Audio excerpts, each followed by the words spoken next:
පිස්තෝලයක් රැගෙන දරු සජ්ජාලි පස්සේ මන්ත්‍රී පැමිණි බස් රථයේ පිටිපස දිවයි කියන එක මම සම්පූර්ණයෙන් ප්‍රතික්ෂේප කරනවා. මේක අත් වශයෙන්ම උනේ වදින්නකේ දේවාලේ මගේ ඔළුවට කඩන් ගන්නවා වගේ වැඩක්. මම මගේ රියදුරා සහ තව දෙන්නෙක් එක තමයි මේ ස්ථානට ගියේ.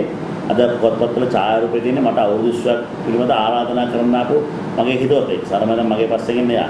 මම මේ මන්ත්‍රීවරුන්ට සුබපතලා මයින් මාගම් දුන්නපුර මහින්ද රාජපක්ෂ ජාත්‍යන්තර වරායට පැමිණි කියන ස්තුතිවන්ත වෙලා සුබ අලුත් අවුරුද්දක් කියලා ආයුබෝවන් කියලා. මේ විවාදේ නවත්තන්නේ කියලා මොකද වරාය සේවකයෝ සහ ගමේ විශේෂම විවාදයක් ඇතුළත ඉතින් කණ්ඩායම වැඩින්න මට සංසුන් කරන්නත් බෑ. මම එයාට කෑ ගහලා මේ කණ්ඩායම අරගෙන බස් එකට නැග්ගුවේ මම විශේෂයෙන් හම්බන්තොට පොලිසියේ පොලිස්ධාරී මහත්තුරුන් ඉතා සාධාරණ රාජකාරික එතුමන්ලගේ සහයෝගයෙන් මේ අයත් එක්ක මේ මන්ත්‍රී පස් දෙනෙක් එක්කම වැඩිහිටි මම හිතන්නේ ප්‍රභු ආරක්ෂක දෙන්නෙක් විතර. ඒ දෙන්නත් බස් එකට නැග්ගුවේ මම. මාධ්‍යවේදීන් බස් එකට නැග්ගුවෙත් මම. මේ බස් එකට යන්නේ කියලා කිව්වෙත් මම. එතන ඒ ආපු පිරිසට කෑ ගහලා එලවගත්තේ මාත් එක්ක පැමිණි සරමෙන් ඉන්න මගේ සහෝදර ආරෝපණ සහෝදරයෙක් මගේ හිතවතෙක්. නමුත් මේ බස් එක එතනින් කිසිම පහර දීමක් උනේ නැහැ. විතරක් එල්ලුණා. ඒකත් තමයි මගේ ඇඟට මේ බස් එක එතනින් කිසිම ආපදාවක් නැතුව ගියා. යනකොට මම දැක්කා මෙන්න මීටර් 100ක 150ක ඉදිරියෙන් ප්‍රධාන ගේට්ටුව තිබුණ වරායේ ඒ ප්‍රධාන ගේට්ටුව අසලට වැල්ලා තියෙන කන්දක්. ඒ කන්දෙන් පල්ලෙහාට පිරිසක් පල්ලෙහාට යනවා. ගමේ ජනතාව හෝ සේවකයන් ඇතුළු පිරිසක්.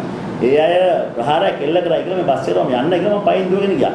එතන ගේට්ටුව ගාවේ මම යනකොට එක්කෙනෙක් ළඟ තිබුණු ප්ලාස්ටික් සෙල්ලම් පිස්තෝලයක් එකක් මම ඉනේ දැකලා මොකද්ද කියලා අහලා මම ඒක අරගෙන මගේ ළඟ තියාගෙන හිටියා. ඒක තමයි මම අර පිරිස බය කරන්න අරන් ගියේ. නමුත් මේ බස් එක පස්සෙන් ගෙලවුවයි කියන චෝදනාව, වෙඩි දැබුවයි කියන චෝදනාව, පිස්තෝලයක් අතේ තිබුණ එක චෝදනාව මම සම්පූර්ණයෙන් ප්‍රතික්ෂේප කරනවා.